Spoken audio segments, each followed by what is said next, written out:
see the use of this factor, apply factor in FEMFAT. So basically, apply factor is used to scale the stresses.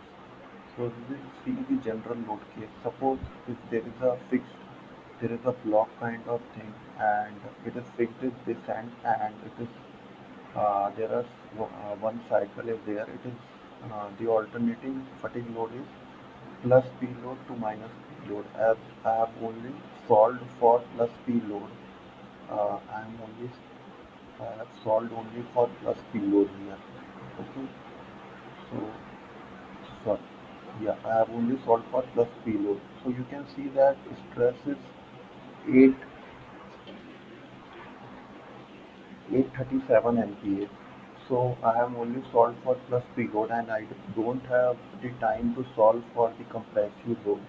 So what I will do here is I will just simply load this ODB, and I will use the factor of minus 1 here and apply.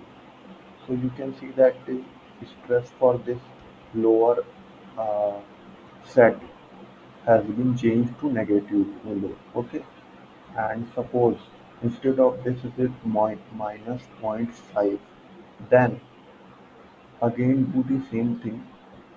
You can't just use the factor again, as it will it will not scale the stresses correctly. So again, don't override the factor. I mean to say, if you want to replace the factor, again read the same stress.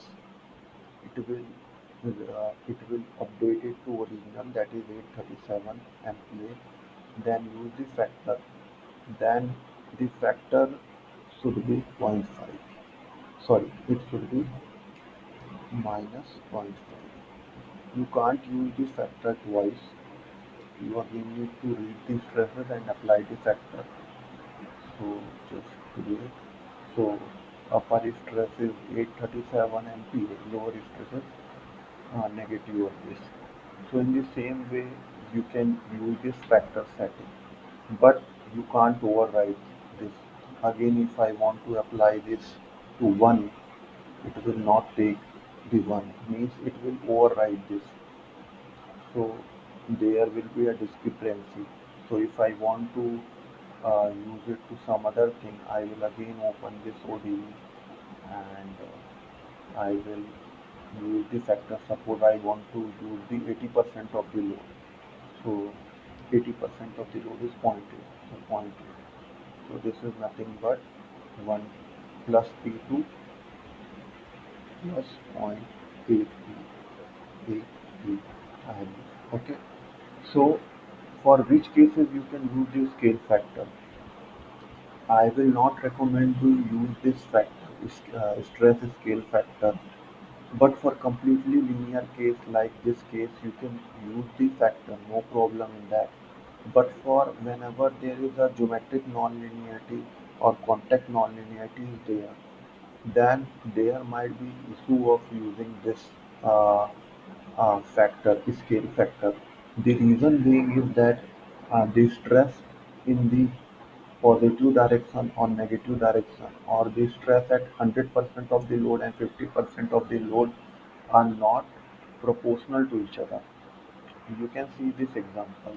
Like suppose this is the load I am applying 1000 Newton here. The gap here is from the fixed bars are is 3 mm. So here the deflection would be like the stresses it will generate in this direction if you apply this load will be less, as opposed to if you apply in this direction, the opposite direction, the 1000 Newton, you will get more stresses. So it is always recommended to solve both upper and lower load cases separately in Abacus or in Nastran or anywhere instead of using the scale factor. But for completely linear cases or which are nearly linear, you can use this factor. Thank you.